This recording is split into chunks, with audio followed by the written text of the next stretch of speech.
Good evening, everyone, and welcome to Langer at the Mic Live. This first Langer at the Mic post game show for the Montreal Canadiens in just about a year and a half or so.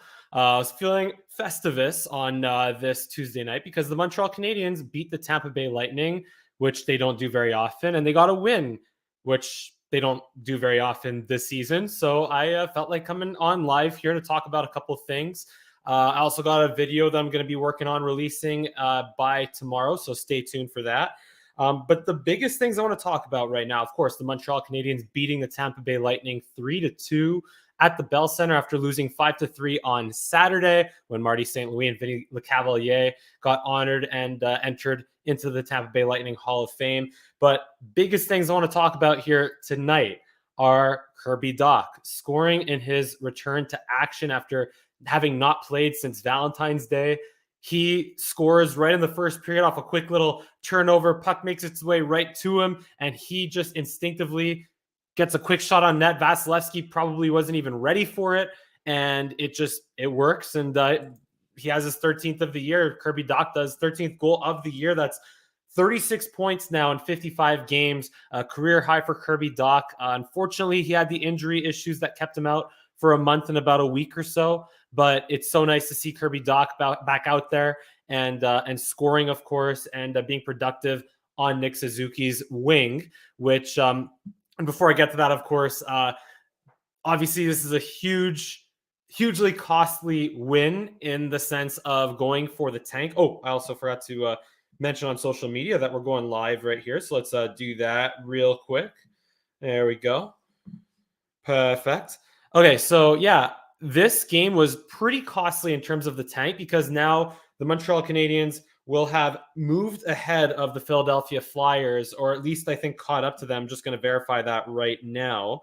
So right now they are they're actually, I'm pretty sure, tied. Yeah, they're at 62 points. Flyers have 64 points.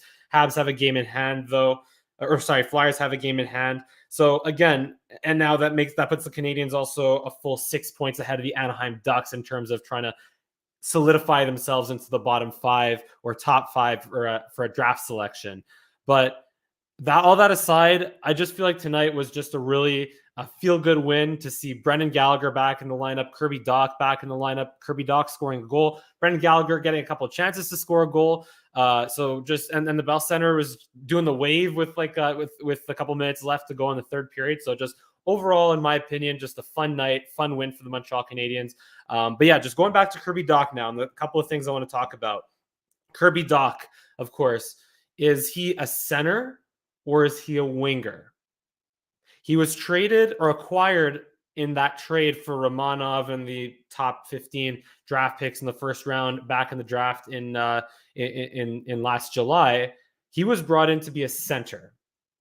However, he has found a home on Nick Suzuki's wing along with Cole Caulfield when they were together earlier in the season before Cole Caulfield got hurt, of course.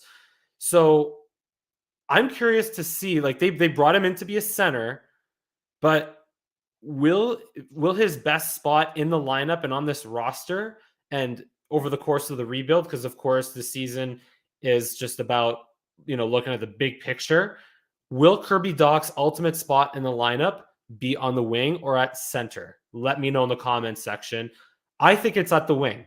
I really do. I think it's on the wing because just the same way that Nick Suzuki has formed really good chemistry with Cole Caulfield, I think Suzuki and Kirby Dach have that chemistry going as well. And they've formed a really, really good trio. That's when Suzuki was averaging over a point per game earlier in the season. Cole Caulfield was scoring a bunch of goals. Kirby Dach was facilitating that whole process. And you saw in the Habs power play earlier in the first period where Kirby Dach he was part of just controlling the play or just controlling the pace of play. And again, facilitating the Habs possessing the puck in the Tampa Bay zone while they were up a man. Just his ability to use his big size, his 6'3", 6'4" frame to his advantage to protect the puck, to use his skating, to use his passing, and his ability to create plays is just, to me, like it's obviously hugely valuable from the center position, but he has done it just as effectively on a wing at the wing position alongside Nick Suzuki and Cole Caulfield. Nick's Hill says you hit it on the head. I think Dach is okay to be a right winger on the top line with Suzuki and Cole Caulfield. However, who would be the second line center? Great question. Well, the Montreal Canadiens have a top 5, will hopefully have a top 5 pick in this upcoming draft. And hopefully, I mean, it's a little bit rich to put your eggs into that basket right now, but I'd like to think that the Montreal Canadiens could be in a position to select, if not Connor Bedard, if not Adam Fantilli, perhaps Will Smith, the American center, who might not be at that level of Bedard, might not be at that level of Fantilli either, but perhaps he could slide in, or even better, what about going back to the Pierre-Luc Dubois trade option? So I think that's where, again, putting Dach on the wing, you'd obviously need that steady second or third line center, because Sean Monahan, let's be real, as great as he was earlier in the season, as great of a story as it was for him to produce, even though all the injuries he had to deal with and overcome back in Calgary, finally carves out a role for himself in Montreal with the Habs while he was healthy, but then unfortunately ran into the injury issues again and hasn't played since. So the Canadiens, they obviously need a bona fide center behind or in front of Nick Suzuki to round out their lineup as part of this rebuild. And it's looking like perhaps Kirby Dach, in my opinion, should stay on the wing, and you draft that center in the top 5 or top 6, or trade for Pierre-Luc Dubois. And another part of that equation also is that Kirby Dach, not great at faceoffs, under 50%, and he surely can become better, but Nick Suzuki is hovering under 50% as we stand right now. So ideally, you don't want to have two top centers that are both below 50% in the faceoff circle. They could both become way better. Nick Suzuki's still under 25 years old, so he has plenty of time to improve in the faceoff circle himself. But again, it just, to me, comes down to Kirby Dach has made it work so well on the wing. So I think he should stay there. And if it ain't broke, don't fix it. Don't force him to become a center. Just keep him on the wing and try to develop that center, try to find that center elsewhere, be it the draft this year or through trading for Pierre-Luc Dubois. So that's thing number one I want to talk about. Second thing I want to talk about is Jonathan Drouin. Jonathan Drouin, of course, was benched this past weekend or this past game against Tampa, active, but did not play a single shift because he missed a meeting last week.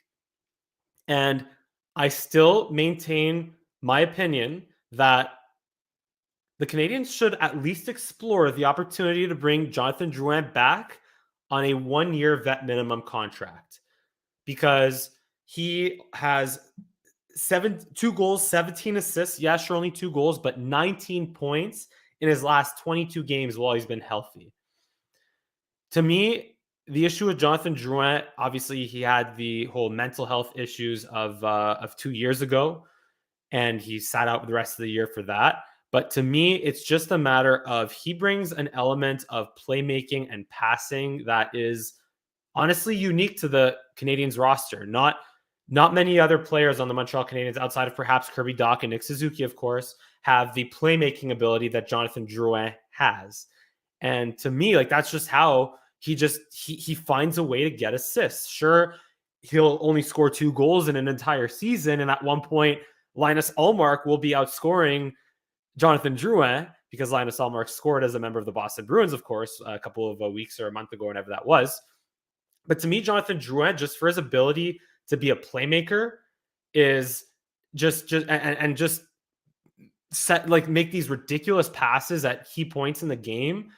I think that is honestly very valuable and should not be overlooked. And I want to see how Jonathan Drouin would perform in a situation or in just a situation, whether it's here in Montreal or elsewhere. But let's see about here in Montreal, where he's not expected to be the guy. He's not carrying a $5 million cap hit like he is right now. His contract, of course, expires at the end of this year. Let's see what Jonathan Drouin would be like when he is not supposed to be the guy in the spotlight. He's not supposed to be the number one center. He's not supposed to be an 80-point player carrying the Montreal Canadiens. Let's see what he would look like in a role where he's making under $1 million and he's playing on the power play. Surely, still playing on the power play, and and he's not a regular in the lineup. Ultimately, if he has a bad stretch of games, then well, bring in Ulonen, bring in Rafael Harvey-Pinard, have them replace him in the lineup. Interesting comment from Nick again. Interesting. You said who would be behind or in front of Nick Suzuki. I have said Suzuki would be a number 2. Risk with Nick Suzuki being a number 2 center is where does that leave Caulfield? Has to be first line. So ultimately, all right, Knicks. I'm gonna make another video on this at some point when the timing's right. I have what I want to say ready, just waiting for the right time to drop it, about whether Nick Suzuki is or is not a first or second line center. I asked that very confusingly, but anyway. So here's the thing. I think Nick Suzuki is, or let me put it this way: like any roster, like any Stanley Cup contending roster, you don't just need one center. You need multiple really good centers. You look at the Tampa Bay Lightning with Stamkos, with who's played center and wing, Braden Point, who's played center and wing, Anthony Cirelli, who's been an excellent defensive center. So the Tampa Bay Lightning have that formula. You look at even the St. Louis Blues with Ryan O'Reilly and Braden Shen when they won their cup a couple of years ago. The Boston Bruins right now, what makes them great is also they have really solid players at center, between Patrice Bergeron, of course, but David Krejci has come back and played a pretty key role. So all this to say is it doesn't exactly matter whether Nick Suzuki's a 1 or a 2, just as long as there's someone there with him, as long as he is not the guy playing 20 plus minutes a game because he has to play, because there's no one else that could play a similar role. And as long as he's not expected to do all of the work offensively and defensively. So ultimately, I think Suzuki, just what he needs is another center of that caliber with Nick Suzuki on the roster. And it doesn't matter if he's slightly better than Nick Suzuki or slightly a little bit maybe not as good as Nick Suzuki or as good as Nick Suzuki. I think Nick Suzuki is capable of being a number 1 center. It's okay if he's the number 1 center on the Montreal Canadiens right now, as long as there is a really good center to back him up. I hope that answers your question. But again, I want to discuss that a little bit more elaborately in a future video, which I'll get to. So Drouin, again, talked about Kirby Dach, talked about Jonathan Drouin. Let's talk about Mike Matheson right now. Mike Matheson scored again tonight. That was his, I believe, his 8th goal of the season, 7th goal, 8th goal of the season. I'm just going to double check that real quick. I think I saw it was his 7th somewhere and then 8th elsewhere. Yeah, his 8th goal of the season, which leaves him with, I believe that's 18 points for Mike Matheson in his last 21 games now that he's healthy. And that is just a pretty remarkable ascension for a guy who's making just over $4 million as a defenseman, for a guy who was acquired in the Jeff Petrie trade when there was so much concern as to whether the Canadiens could or could not get full value in return for Jeff Petrie. And Matheson is, as a hometown Montreal born and raised, played for the Lac St. Louis Lions. He's been a revelation. Like, he's honestly been a really nice find and a really nice acquisition by Kent Hughes and Jeff Gordon in the Jeff Petrie trade, when there were moments where it looked like maybe they wouldn't have been able to get as much of a return for Jeff Petrie, or in the very least not be able to get a good return while also getting his entire $6+ million cap hit off the books. And now Matheson has shown that he is plenty capable of being that top pairing offensive defenseman, or at least the top 2 pairing offensive defenseman. And he's been I think his skating is excellent, of course, but also his shot. Like, he just has a knack for finding ways to get his shot through traffic, and he is able to place it very accurately. I think where he gets into trouble is sometimes I want to see him play a little bit more consistently in the defensive zone in terms of coverage, and also in terms of not making just turning the puck over blatantly and unforced. I want to see that a little bit more out of Matheson, in terms of him, I guess, taking his game to another level, which he can, because again, he's not 30 years old yet. But really great offense, great offensive ability that he's shown in this stretch of games this year while he's been healthy. Now let's just see if he can keep his game consistently that way, and let's just see if he could stay healthy for an entire 82 game season. Nick's Hill, again, well said. Looking forward to your show on Nick Suzuki being a number one or not. Interested to hear what you say about $8 million they pay him to bring in another big center. You are tying up, to tie up over $18 million at center. Look at what the Oilers have. Leon Draisaitl and Connor McDavid. They have over $20 million tied up at center. And I don't think the Oilers are complaining for 1 second that they have over $20 million tied up at center. So I think $8 million for Suzuki, or it's like $7.6 million on his cap, is a very fair contract that they signed Nick Suzuki to, or Mark Bergevin signed Nick Suzuki to. And it's just a matter of finding, again, another really good center to complement it. And Nick's, stay tuned for that video. Last but not least, of course, a little sip of water. Sam Montembeault.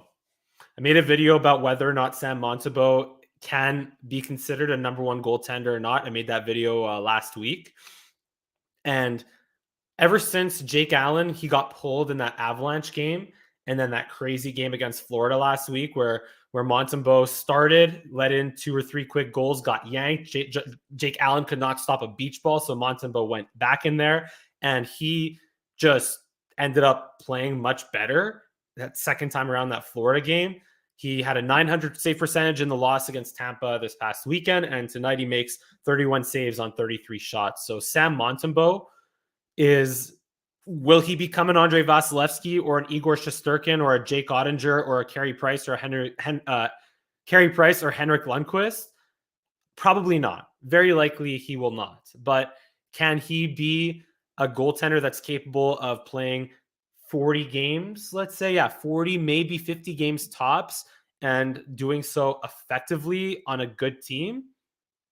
I think he's showing that he is capable of that, because I think playing for the Montreal Canadiens, I said this in my video, I'll say it again here, but real quick, that I think playing on the Habs last year, with how bad they were, with how many shots they gave up, the same way that Patrick Waugh back in the day is on record for saying that playing in the Q, I think it was the Q where he played on a Granby team that gave up 20 shots a game, or sorry, 20 shots a game, like 40, 50, 60 shots a game. He had a 6 goals against average, but facing that much rubber, Patrick Waugh at that time is what just built up his character, built up his hunger to stop the puck and to face a lot of shots, and mentally prepared him for it.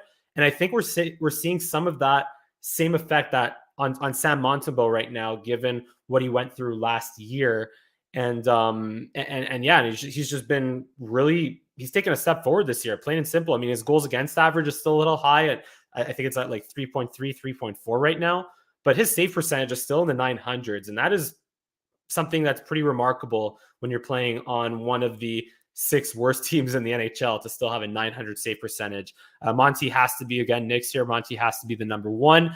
He has $1 million a year at 26 years old. We'll buy them time until Dach is ready. Of course, the Canadiens, they have Dobbs, Dichow, Dichow. Yeah, so Canadiens, they do have some goaltending prospects. Of course, Caden Primo still at the Laval Rocket. But as of right now, Montembeault is the best they have. And I think he's proven that. He is the best goaltender that they have right now. And he deserves, or he earned that shot to prove that he can be a number one goaltender, even when the Montreal Canadiens are going to be serious about contending. And worst case, if that's not the case, when the Montreal Canadiens obviously should look into bolstering their goaltending position, either through hopefully if some of their prospects that they already have between Dichow or Dobbs, or maybe Primo come around, or to go out and acquire another goaltender on the free agent market or on the trade market or whatever it may be. But either way, as of right now, Sam Montembeault, I think, has done more than enough to at least deserve that opportunity to be considered the number one goaltender on the Montreal Canadiens. So, that's pretty much all I'm going to talk about tonight. Thank you for tuning in. And as usual, leave a comment in the comment section below if you enjoy my content, or if you think Dach should be a center or a winger, if you think that Drouin should or should not be re-signed. What do you think of Mike Matheson? What do you think of Sam Montembeault? Leave your comments in the comment section below. I'll be sure to get to them. But as usual, thank you so much for tuning in. Give me a big thumbs up. Give me a follow on Twitter and Instagram at Mike Langer for both. And thank you so much for watching this Habs postgame show here on Langer at the Mic Live. I'll see you again next time.